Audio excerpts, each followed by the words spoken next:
ይግቡ በ45000 ካሬ ሜትር ላይ ወደ ተንጣለለው የፊሶን ሪል ስቴት እንኳን ደህና መጣችሁ። ቤቶቻችን ተጠናቀዋል። ይምጡና ይረከቡ።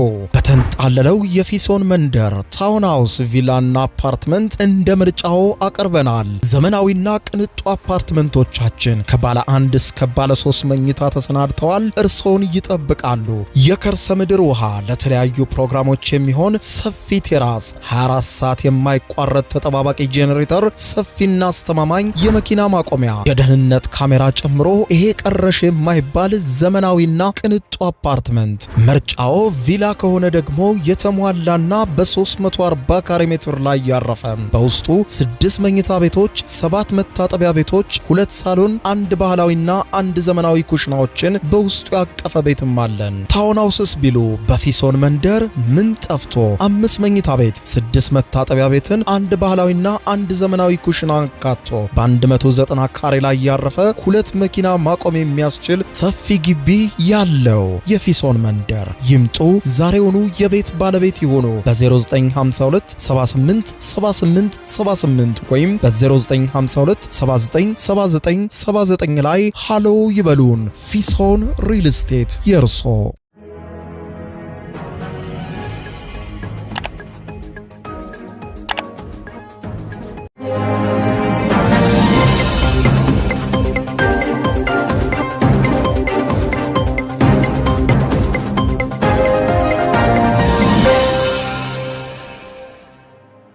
ጤና ይስጥልኝ ክቡራትና ክቡራን የዩቲዩብ ቻናል ቤተሰቦች፣ የሰዓቱን አጫጭር ሰበር መረጃዎች ይዤ ቀርብ ያለው። በርከት ያሉ ሰበር መረጃዎች ዩቲዩብ ላይ ሲጫኑ ቀድሞ ለእናንተ የማስታወቂያ መልእክት ወይም ኖቲፊኬሽን እንዲደርሷችሁ የዩቲዩብ ቻናሌን ሰብስክራይብ በማድረግ የደወል ምልክቷን መጫን አትዘንጉ። ወደ ሰበር መረጃው ስናቀና የአሜሪካና የኢራን ነገር ከድጡ ወደ ማጡ ሆኗል። አሜሪካ በዛሬው ዕለት ድንገት የአየር ድብደባዋን በኢራን ላይ ጀምራለች። በኢራን ውስጥ የተለያዩ አካባቢዎች ፍንዳታዎች እንደተሰሙ የኢራን መገናኛ ብዙሃን የዘገቡ ሲሆን የኢራን አብዮታዊ ዘብ ጓድ IRGC ደግሞ በተመሳሳይ በአሜሪካ ወታደራዊ ጣቢያዎች፣ የጦር መርከቦችና በተለያዩ የአሜሪካ ወታደራዊ ሀብቶች ላይ ጥቃት መሰንዘር መጀመሩን በይፋ አረጋግጧል። ጥቃቶች የሚደገሙ ከሆነ ቀጠናው ሙሉ በሙሉ ይበጠበጣል ስትል ኢራን ገልጻለች። ይህንን በተመለከተ በሰፊው የማስደምጣችሁ ሰበር መረጃ ይኖራል። በሌላ በኩል እስራኤልና ሊባኖስ ስምምነት ላይ ደረስን ቢሉም ነገር ግን አሁንም ቢሆን እስራኤልና ሊባኖስ በተናጠል የሚደርሱትና ሄዝቦላን ያላካተተ ስምምነት በፍጹም ተቀባይነት ሊኖረው አይችልም፣ ሄዝቦላንም ወደ መሳሪያ መፍታት አያመጡትም በሚል የተለያዩ አስተያየቶች እየተሰጡ ነው። በዝርዝር የማስደምጣችሁ ሰፊ ዘገባ ይኖራል። በሌላ በኩል ክቡራን አድማጮች ሚስጥራዊ ዘገባዎች በሲኤንኤን ተጋልጠዋል። ይኸውም በኢራን ላይ ጦርነት ከመከፈቱ ከረዥም ወራት አስቀድሞ የእስራኤል የጦር ኃይሎችና የስለላ ኃይሎች በኢራን ጎረቤት በሆነችው አዘርባጃን ውስጥ ሚስጥራዊ ወታደራዊ የጦር ሰፈር ከፍተው እንደነበረ ተጋልጧል። በዚያ ሚስጥራዊ የጦር ሰፈርን በመጠቀም እስራኤል ተከታታይ የሆኑ ከባድ ጥቃቶችን በኢራን ላይ እንድትሰነዝር ያስቻላት ያ ሚስጥራዊ ወታደራዊ የጦር ሰፈር እንደነበረ ተጋልጧል። ይህ በአዘርባጃን እንደነበረ የተጋለጠውን የጦር ሰፈር በተመለከተ በሰፊው የማስደምጣችሁ ሰበር መረጃ ይኖራል። በሌላ በኩል ደግሞ የማስደምጣችሁ መረጃ ወደ ቬንዙዌላ የሚወስደን ሲሆን በቬንዙዌላ በተከሰተው ከባድ የመሬት መንቀጥቀጥን ተከትሎ የሟቾች ቁጥር በእጥፍ ንሯል። የቬንዙዌላ ዓለም አቀፍ አውሮፕላን ማረፊያ ተዘግቷል። በሀገሪቱ በተለይም በዋና ከተማዋ ካራካስ ከባድ ውድመት መመዝገቡ እየተዘገበ ነው። ይህንን በተመለከተ በሰፊው የማስደምጣችሁ ሰበር ይኖራል። እስከ ፍጻሜው ቆዩ። ዝርዝሩን አድምጡ ግብዣይ ነው። ወደ መረጃዎቹ አለፍኩ። አብረን እንከታተለው። በቅድሚያም በሰላም ጦርነቱን ቋጭተናል፣ ተደራድረናል ሲሉ የነበሩት አሜሪካና ኢራን ዳግም ወደ ጦርነት መግባታቸው ተዘገበ። በመካከለኛው ምስራቅ አንጻራዊ ሰላም ይሰፍናል ተብሎ በሚጠበቀውን ታሪካዊ የተባለውን የመግባቢያ ሰነድ ተከትሎ የቀጠናው የኃይል ሚዛን በድጋሚ በከፍተኛ ሁኔታ መናወጡን መገናኛ ብዙሃን ዛሬ ሌሊቱን በሰበር ዜና እየዘገቡ አድረዋል። የዩናይትድ ስቴትስ ማዕከላዊ እዝ ዛሬ ሌሊቱን ባወጣው አስቸኳይ መግለጫ ማዕከላዊ እዙ እንዳረጋገጠ ያፈረጠጠው የአሜሪካ ጦር በዛሬው ዕለት በድንገት በሆርሙዝ ወሽመጥ ዙሪያ በሚገኙ የኢራን ስትራቴጂካዊ ወታደራዊ ማዕከላት ላይ መጠነ ሰፊ የአየር ድብደባ እየፈጸመ ይገኛል። ይህንን አዲስ ወታደራዊ ጥቃት መነሳቱን ተከትሎ ጦርነቱን በይፋ ያስቆማል ተብሎ የተፈረመው የመግባቢያ ሰነድ ከጸደቀ ወዲህ አሜሪካ በኢራን ላይ የሰነዘረችው ድንገተኛ የመጀመሪያው ቀጥተኛ ጥቃት በመሆኑ ዲፕሎማሲያዊ ጥረቱን ሙሉ በሙሉ ወደ ማክተሙ ደረጃ ሊያደርሰው እንደሚችል መገናኛ ብዙሃን እየዘገቡ ነው።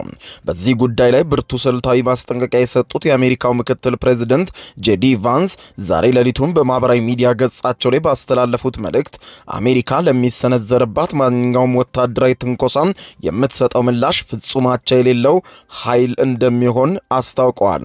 ምክትል ፕሬዚደንቱ በመግለጫቸው ኢራን የተኩስ አቁም ስምምነቱን በይፋ ፈርማለች፣ እኛም የገባነውን ታሪካዊ ቃል አክብረናል። በመግባቢያ ሰነዱ አተገባበር ዙሪያ ማናቸውም አይነት አለመግባባቶች ካሏቸው ስልክ አንስተው በቀጥታ ወደ ዋሽንግተን ደውለው ከኛ ጋር መነጋገር ይችላሉ። ነገር ግን ለአመጽ የሚሰጥ ምላሽ ፈጽሞ አመጽ ብቻ ይሆናል ሲሉ ኢራን እንቅስቃሴዋን አስተውለናል፣ ወታደራዊ እርምጃ ለመውሰድ እየተዘጋጀች እንደሆነ ስላወቅን ከባድ ወታደራዊ እርምጃ ወስደንባታል ብለዋል። እንደ አሜሪካ ማዕከላዊ ጦር ገለጻ ወይም ሴንትኮም ወታደራዊ መግለጫ ከሆነ እጅግ ዘመናዊ የሆኑ የአሜሪካ የጦር አውሮፕላኖች በወሽመጡ አቅራቢያ የሚገኙ የኢራንን የሚሳኤልና የድሮን ማከማቻ ስፍራዎች እንዲሁም የባህር ዳርቻ የራዳር መለያ ጣቢያዎችን ሙሉ በሙሉ አውድሟቸው አድሯል ብለዋል። የአሜሪካው ፕሬዝደንት ዶናልድ ጄ ትራምፕ በበኩላቸው በራሳቸው ማህበራዊ ሚዲያ ትሩዝ ሶሻል ገጻቸው ላይ እንደ ወትሮ ባሰፈሩት መልእክት የኢራን መሪዎች የሚፈጽሟቸው ወይም ሊፈጽሟቸው የሚያቅዱ የድሮን ጥቃቶች የተኩስ አቁም ስምምነታችንን የጣሰ ሊሆን ስለሚችል ከባድ የሆነ አጸፋዊ እርምጃ እንወስድባቸዋለን ሲሉ ዝተዋል። የአሜሪካው ፕሬዝደንት ዶናልድ ጄ ትራምፕ ጨምረውን ሲናገሩ ኢራን ምንም አይነት ወታደራዊ አቅም የላትም፣ ሙሉ በሙሉ በሚባል ደረጃ አውድመናታል ብለዋል። ይህንን የዛሬ ሌሊቱን ጥቃት መጀመር አስመልክቶ የኢራን እስላማዊ አብዮታዊ ዘብ IRGC አስቸኳይ መግለጫ ሰጥቷል። የኢራን እስላማዊ አብዮታዊ ዘብ IRGC የባህር ኃይል ዛሬ ሌሊቱን ባወጣው መግለጫ ለተከፈተበት የአሜሪካ ወታደራዊ ጥቃት ፈጣንና እጅግ አውዳሚ የሆነ የአጸፋ እርምጃ መውሰዱን ለዓለማወቁልኝ ብሏል። የኢራን ይፋዊ የዜና ወኪሎች ታስኒምና ኢርና የዜና ወኪል እንደዘገቡት እስላማዊ ሪፐብሊኳ ኢራን ኃይሎቿ በቀጠናው በሚገኙ በርካታ የአሜሪካ ወታደራዊ ማዕከላትና የጦር ሰፈሮች ላይ ተከታታይ የሚሳኤል ድብደባዎችን ፈጽመናል ብለዋል።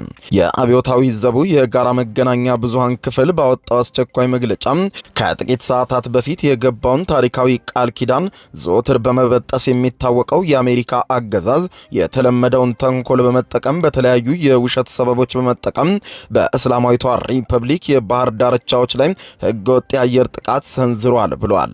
የኛ የባህር ኃይል በአጸፋዊ እርምጃም በቀጠናው የሚገኙ የዩናይትድ ስቴትስ የጦር ሰፈሮችና በቀጥታ በመምታት መለኮታዊ ቅጣትን እንዲያስተናግዱ አድርገናል ሲል ነው የአብዮታዊ ዘቡ በአስቸኳይ መግለጫው የገለጸው። ኢራን ወታደራዊ መዋቅር ዋሽንግተን ጦርነቱን ለመክፈት የተጠቀመችበትን ምክንያት ፍጹም የሐሰት ትረካ ሲል ያወገዘ ሲሆን አሜሪካም ጥቃት የሰነዘረችው አንድ መመሪያዎቿን ያላከበረች መርከብ በሆርሙዝ ወሽመጥ ባልተፈቀደ የባህር መስመር ላይ አልፋለች በሚል መሆኑን ገልጿል።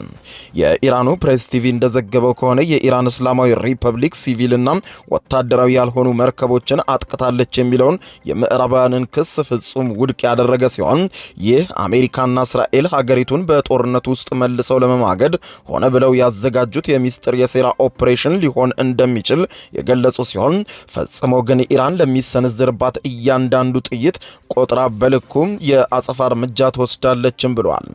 የኢራን አብዮታዊ እስላማዊ ሪፐብሊክ የመከላከያ ኃይል IRGC ባስተላለፈው የዚህ የዛሬ ሌሊቱ ማስጠንቀቂያ አሜሪካም በፓኪስታን እስላማባድ አማካኝነት የተፈረመውን የመግባቢያ ሰነድ አንቀጽ 5 በግልጽ ጥሳለች፣ ዓለም ይህንን ሊያውቅ ይገባል ብለዋል። በዚያ ህግ መሰረትም እስላማባድ ከኢራን እስላማዊ ሪፐብሊክ ጋር በመሆን በወሽመጡ ላይ ያለውን የትራፊክ ፍሰት የመቆጣጠር ሙሉ ህጋዊ ስልጣን ያላት ቢሆንም አሜሪካ ግን የተለያዩ ወገኖችን በማቀጣጠል ይህንን ቁርጠኝነት ለመጣስ መሞከሯና ለዚህም ተገቢውን ወታደራዊ ጥፊ ማስተናገዷን ገልጸዋል። መግለጫው ሲያጠቃልልም ጥቃቱ ዳግም የሚደገም ከሆነ ደግሞ የኛ ቀጣይ ወታደራዊ ምላሽ ከዚህ የባሰና ቀጠናውን የሚያተራምስ ነው ብለውታል። ይህ ፍጥጫ የተከሰተው ባሳለፍነው ሚያዝያ 7 ቀን በትራምፕ በኩል ይፋ ተደርጎ የነበረውና ለረጅም ጊዜ ሲጠበቅ ቆይቶም የተፈረመው የተኩስ አቁም ወቅት አሜሪካም በተደጋጋሚ የፈጸመቻቸውን ጥሰቶች ተከትሎ መሆኑን የኢራን መገናኛ ብዙሃን ዘግበዋል።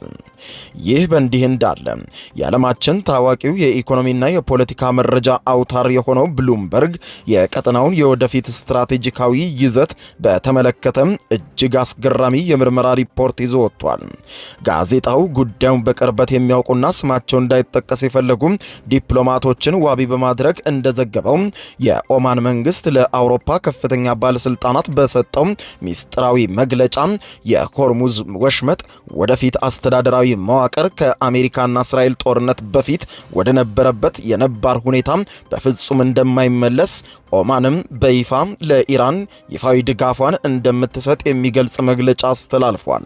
የኦማን ባለስልጣናት ምንም እንኳን ሀገራቸው ኦማን ዓለም አቀፍ የባህር ላይ ህግጋትን አዘውትራ የምታከብር ብትሆንም ወደፊት በወሽመጡ የሚያልፉ የዓለም የንግድና የነዳጅ መርከቦች ላይ አዳዲስ የታሪፍ ክፍያዎች ሊጣሉ እንደሚችሉ ይህንንም ራሷ ኦማን ከኢራን ጋር ሆራ እንደምታስተባብር አስታውቀዋል።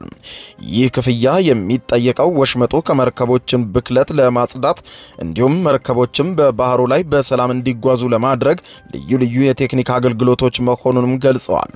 እንደ ብሉምበርግ ሪፖርት ከሆነ ይህ ክፍያም በሁሉም መርከቦች ላይ አስገዳጅ ይሁን አይሁን እስካሁን ሙሉ በሙሉ ባይታወቅም ኦማን በአሁኑ ወቅት በዓለም ላይ የሚሰሩ ታላላቅ የባህር መስመሮችን አሰራር በተለይም ደግሞ በኤዥያ የሚገኘውን ታዋቂውን የማላካ ወሽመጥ የቁጥጥር ስርዓትን በጥልቀት እያጠናች መሆኑንም አስታውቀዋል።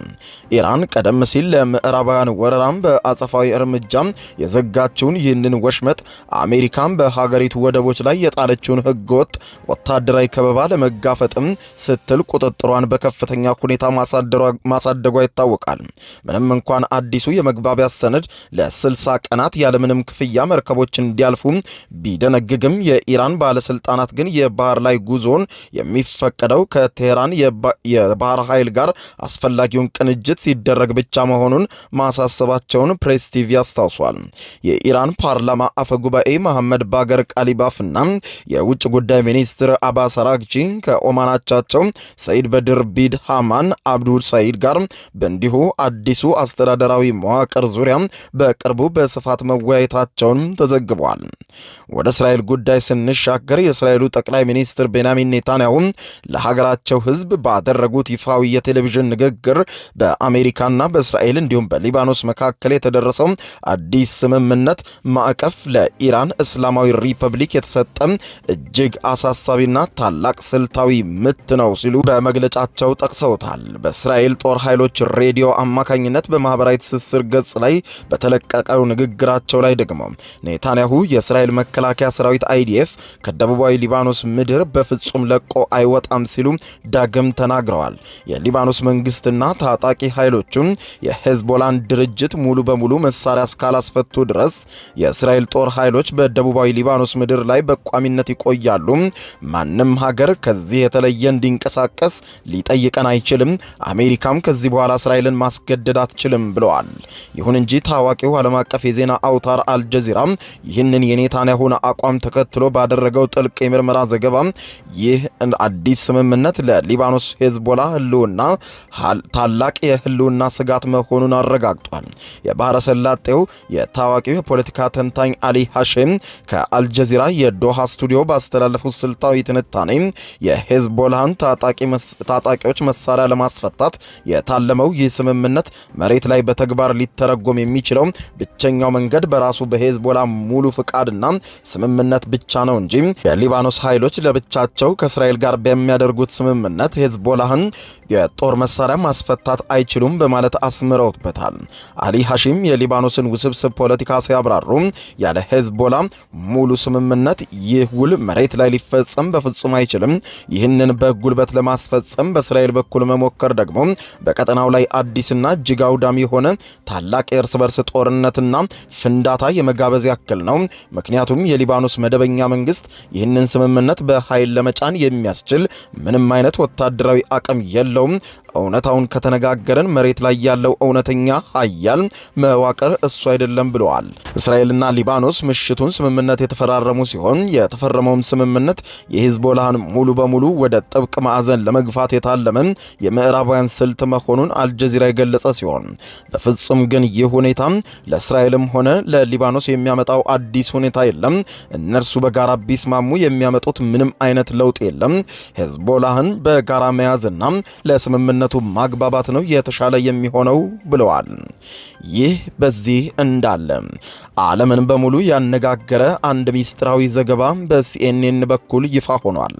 በእስራኤልና በአዘርባጃን መካከል ያለው ሚስጥራዊ ወታደራዊ አውታር እስራኤል የኢራን ጦርነት ከመጀመሩ ከወራት በፊት አስቀድማ በኢራን ጎረቤት በሆነችው አዘርባጃን ውስጥ አስገራሚ ሚስጥራዊ ወታደራዊ የጦር ሰፈር ገንብታ ኢራንን ለረጅም ወራት ስትከታተል እንደነበረ ተጋልጧል።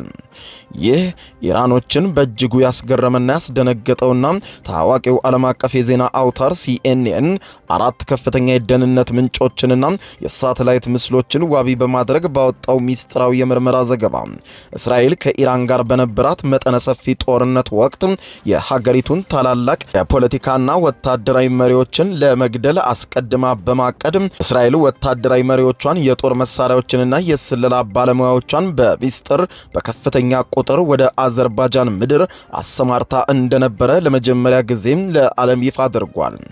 ይህ የሚስጥር የእስራኤል ስምሪት እስራኤል በመላው መካከለኛው ምስራቅ ከዘረጋቻቸውና በኢራን ላይ ጥልቅ ጥቃቶችን ለመሰንዘር አስቀድማ ካቀደቻቸውና ከተጠቀመችባቸው የሚስጥር ወታደራዊ ማዕከላት መካከል ዋነኛ መሆኑን አረጋግጠዋል። እንደ ሲኤንኤን ሪፖርት ከሆነ የእስራኤል ልዩ የኮማንዶ ኃይሎች ከኢራን ሰሜናዊ ድንበር እጅግ ቅርብ በሆነው በደቡብ አዘርባጃን ግዛት ውስጥ በቋሚነት ሰፍረው የነበረ ሲሆን ይህ ስፍራም እስራኤል በጦርነት ወቅት በከፍተኛ ሁኔታ ካጠቃቻት የታዋቂው የኢራን ከተማ ታብሪዝ በ60 ማይልስ ርቀት ላይ ብቻ የሚገኝ መሆኑን ገልጿል። የእስራኤል ልዩ የኮማንዶ ቡድኖች ከዚህ ስፍራ በመነሳት ወደ ሰሜን ኢራን የሚስጥር የስለላ መረጃዎችን የመሰብሰብና የላቁ የሰው አልባ ድሮን ኦፕሬሽኖችን የማካሄድ ታላቅ ስራ ሲያከናውኑ እንደቆዩም አጋልጧል። ይህ የሚስጥር የስለላ መረብ እስራኤል በኢራን ዙሪያ ማለትም በደቡባዊ ምዕራባዊና በሰሜናዊ ድንበሮቿ ላይ ወታደራዊ መዋቅሮቿን እንድታሰማራ የረዳት ሲሆን ይህም የጦር አውሮፕላኖቿ በሺዎች የሚቆጠሩ ማይሎችን ተጉዘው በኢራን ላይ ተከታታይ የፈንጂ ናዳዎችን እንድታዘንብ ታላቅ ስልታዊ የበላይነትን እንደሰጣትና እስራኤል ጦርነቱን ለረጅም ጊዜ እንዳቀደችበትና እንደተዘጋጀችበት ያጋለጠ መረጃ ነው ተብሏል። ይህ እስራኤል በአዘርባጃን ውስጥ በሚስጥር ከፍተው የነበረው ወታደራዊ አውታርን የያዘ ከፍተኛ ሚስጥራዊ የጦር አውድማ የኢራቅ በታዋቂዎቹ በዎል ስትሪት ጆርናል እና በኒውዮርክ ታይምስ ይፋ የተደረጉ 2 የሚስጥር ማዕከላትን ጨምሮ በተባበሩት አረብ ኤሚሬቶችን የእስራኤል ለአደጋ ጊዜ ጥበቃ የላከቻቸው የአይረንዶም የአየር መከላከያ ባትሪን ጨምሮ በአፍሪካ ቀንድ የምትገኘው የሶማሌላንድ ራስ ገዛ አስተዳደርን ያካተተ ጭምር መሆኑንም ገልጿል። እስራኤል ባለፈው ታህሳስ ወር ላይ ሶማሌላንድን በይፋ በመለየት የሀገርነት እውቅና መስጠቷ ይታወሳል። ይህ ሲኤንኤን ያጋለጠውና እስራኤል በአዘርባጃን ውስጥ ከፍቷለች የተባለውን ሚስጥራዊ ወታደራዊ ኦፕሬሽን ማካሄጃ ጣቢያ የአዘርባጃን መንግስት የዜናውን መውጣት ተከትሎ በዓለም አቀፍ ማህበረሰብ ዘንድ ታላቅ መደናገጥን ለመፍጠርና የቀጠናውን መረጋጋት ዳግም ለማናጋት የታለመ የተዋሸ መረጃ ማጭበርበር ሲል ነው ሁኔታውን በእጅጉ ቢያስተባብልም መሬት ላይ ያለው እውነታ ግን ከዚህ የተለየ ነው ብሎታል ሲኤንኤን። እስራኤልና አዘርባጃን ላለፉት ረጅም ዓመታት እጅግ የጠበቀ ወታደራዊ ትብብር ያላቸው ሲሆን አዘርባጃን ለእስራኤል ታላቅ የነዳጅ አቅርቦትን ስታረጋግጥ፣ እስራኤል ደግሞ በተቃራኒው ዘመናዊ የጦር መሳሪያዎቿንና አይረንዶም የተሰኘውን ዘመናዊ የአየር መከላከያ በነፃ ለአዘርባጃን እንደሰጠቻትም ተመልክቷል።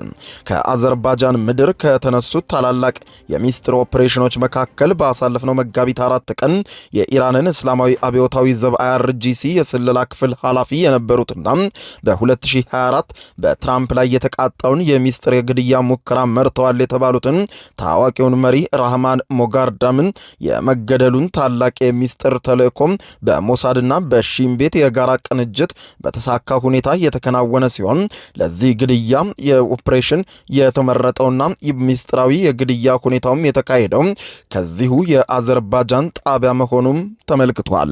በመጨረሻም በቬንዙዌላ በተከሰተው ርዕደ መሬት የሟቾች ቁጥር በእጥፍ እያደገ ይገኛል። በቬንዙዌላ ዋና ከተማ ካራካስ አቅራቢያ በደረሱ 2 ተከታታይ ከባድ የመሬት መንቀጥቀጦች ቢያንስ 600 ሰዎች ሕይወት ሲያልፍ ከ5000 በላይ የሚሆኑ ደግሞ ጉዳት እንደደረሰባቸው አሁናዊ መረጃዎች አመልክቷል።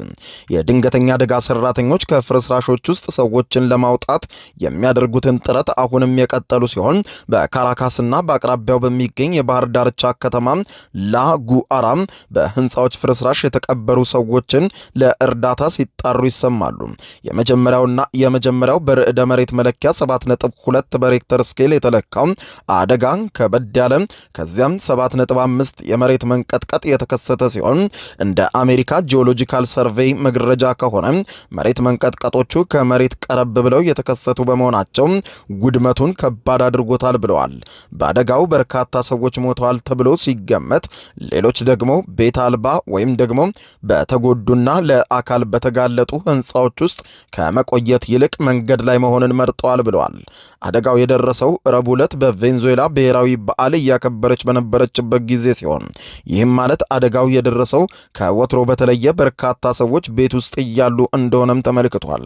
የቬንዙዌላ ብሔራዊ ምክር ቤት ፕሬዝደንት ሮሄ የሀገሪቱን ጊዜያዊ ፕሬዝደንት ዴልሲ ሮድሬዝ አስቸኳይ ጊዜ ካወጁ በኋላ የሟቾች ቁጥር በከፍተኛ ሁኔታ እየጨመረ ነው። የነፍስ አድን ስራውን ለማገዝ በርካታ ሀገራት ድጋፍ እንደሚያደርጉ ቃል እየገቡ ሲሆን ረጂ ቡድኖችን በፍጥነት እየላኩ ነው። አሜሪካ 150 ሚሊዮን የአሜሪካን ዶላር እርዳታ እንደምትሰጥ አስታውቃለች። የአሜሪካ ጦር የነፍስ አድን ሰራተኞችን ለማገዝና ፈጣን እርዳታ ለማድረግ የማጓጓዣ መርከቦችና አውሮፕላኖችን መላኩንም አስታውቋል። ሆር 250 ህንፃዎች እንደተፈራረሱና አሊያም ደግሞ እንደወደሙ ገልጸው በተለይም ደግሞ በላጉአራ ቢቢሲ ባረጋገጣቸው ምስሎች ብቻም ባለ 10 ወለል ሆቴል ሙሉ በሙሉ ተንዷል። ሐሙስ ዕለት ሰዎች ቤተሰቦቻቸውን ከየፍርስራሹ ዕለት ሲፈልጉ የታየ ሲሆን አርብም በተመሳሳይ ውሎ አድሯል። ሁዋን አርቴዝ የተባለው ግለሰብ የቅርብ ጓደኛ መሞቱ እንደተረጋገጠ፣ ሌላኛው ጓደኛው ደግሞ በፍርስራሽ ውስጥ እንደተቀበረ ለቢቢሲ የተናገረ ሲሆን በባህር ዳርቻው አካባቢ የሚኖሩ 20 የሚሆኑ የሚያውቃቸው ሰዎች እንደጠፉ እስካሁን ከፍርስራሽ ውስጥ እንዳልወጡ ገልጿል። በድንጋጤና በግርታ ውስጥ ያለነው መርዳት ባለመቻላችን ጭምር እንበሳጫለን ሲል በካራካስ ያለውን ሁኔታ ገልጿል። የሀገር ውስጥ ጉዳይ ሚኒስትር ካቤሎ በዋና ከተማ ካራካስ ህንፃዎች ሙሉ በሙሉ በሚባል ደረጃ መውደቃቸውንና አንዳንድ አካባቢዎችም ሙሉ በሙሉ ጨርሶ እንደወደሙም ገልጸዋል። ከካራካስ ጥቂት ወጣ ብሎ የሚገኘው የቬንዙዌላ ዋና ዓለም አቀፍ አየር ማረፊያ በደረሰበት ከባድ ጉዳት ምክንያት መዘጋቱን የሀገሪቱ ጊዜያዊ ፕሬዝደንት አስታውቀዋል። ከመንገደኞች ማስተናገጃ የወጡ ተንቀሳቃሽ ምስሎች ከጣራው ፍርስራሾችና አቧራ ሲረግፍ አሳይተዋል። ከካራካስ ሰሜን ምዕራብ 250 ኪሎ ሜትር ርቀት ላይ የሚገኘውና ቱካካስ የተባለው ሆቴል በርካታ ወለሎች ያሉት ህንፃ ሙሉ በሙሉ መውደሙን የሚያሳይ የተረጋገጠ ተንቀሳቃሽ ምስልም ተጋርቷል። ከርዕደ መሬቱ በኋላም በአካባቢዎቹም ድህረ መሬት መንቀጥቀጥ የቀጠለ ሲሆን ቢያንስ 30 ተከታታይ ንዝረቶች መሰማታቸውንም ፕሬዝደንት ዴልሲ ሮድሬዝ ለሀገሪቱ የቴሌቪዥን ጣቢያ በሰጡት መግለጫ ላይ ገልጠዋል። ከ10 ሺዎች በላይ ሰዎች ሊሞቱ የሚችሉበት ዕድል 42 በመቶ ላይ የተገመተ ሲሆን ከ100 ሺህ በላይ ሰዎች ደግሞ የመሞት ዕድላቸው 33 በመቶ ሆኖ ተቀምጧል። አሁን የተከሰተው የቬንዙዌላው ርዕደ መሬት ከፍተኛ ዋጋ የሚያስከፍልና በተለይም ቬንዙዌላ ካለችበት የፖለቲካ ምስቅልቅል ላይ የታከለ የእንቅርት ላይ ጆሮ ደግፍ እንደሚሆንባት ተዘግቧል። ክቡራን አድማጮች ለሰዓቱ ብታደምጧቸው መልካም ናቸው ያልኳቸው አጫጭር መረጃዎች እነኚህ ናቸው። ከሰዓታት በኋላም በሌላ መረጃ ተመልሰን እስከምንገናኝ በያለንበት የዓለም ዳር ቸር እንቆይ። አሁን ከልቦ ለመሳቅ ይዘጋጁ። ጊዜው የአቧራው ጨሰ ቲያትር ነው። ዘወትር ዓርብ በ12 ሰዓት በዓለም ሲኒማ ቀጠሮን ያደርጉ። ወይ አቧራው ጨሰ ቅድስት ገብረስላሴ፣ ቃል ኪዳን ታምሮ፣ ሱራፌል ብስራትና አቤል ብርሃኑ የወይኗ ልጅ በድንቅ ሁኔታ ይተውኑበታል። ተሸክሜ ቱቦ ውስጥ ከተትኩት። ከኔ ጋር ግን አንግባባም አይደል? ሳቅ እንደ ጥጥ ይፈተላል። በቃላት እያዋዛ በድርጊት ያስደምማል። አዎ ምስክር የለኝም። አቧራው ጨሰ ልብ አንጠልጣይ ኮሜዲ ቲያትር። ደራሲ ሱራፌል ብስራት፣ አዘጋጅ አቤል ሰለሞን። ዘወትር ዓርብ በ12 ሰዓት በዓለም ሲኒማ እንገናኝ። እናንተ ተወያዩ፣ እኛ እንውጣላቸው አይደል? ወዴት ነው የምትሄደው? አቧራው ጨሰ የዘመኑ ምርጥ ኮሜዲ ቲያትር። የዩቲዩብ የስኬት ሚስጥሮችን በዝርዝር የያዘው የአቤል ብርሃኑ የወይኗ ልጅ መጽሐፍ ሁለተኛ እትም በገበያ ላይ። ዩቲዩብ ለመጀመር በአጭር ጊዜ ስኬትን ለመቀዳጀት አስበዋል? ዩቲዩብ ብጀምር ስንት ብር አገኘሁም ብሎ አስበዋል? እንግዲያውስ በዩቲዩብ 2 የወርቅ 3 የብር ሽልማቶችን ያገኘው የአቤል ብርሃኑ የወይኗ ልጅ የዩቲዩብ ሚስጥሮች መጽሐፍ በዝርዝር ሁሉንም ያብራራሉታል። ዛሬውኑ ገዝተው ህልሞን እውን የሚያደርጉበትን የዩቲዩብ የስኬት መንገድ ይጀምሩ። በሀገር ቤት አከፋፋይ አዲስ አበባ ሜክሲኮ ኮሜርስ መጽሐፍት መደብ። በውጭ ሀገራት ለምትገኙ ከአማዞን ላይ ብታዙ በቀናት ውስጥ ደጁ ይደርሳል። የአማዞን ሊንኩን እዚህ ቪዲዮ ኮሜንት ላይ ያገኙታል። የዩቲዩብ ሚስጥሮች፣ ዘመኑ ጋር ተፈላጊ መጽሐፍ።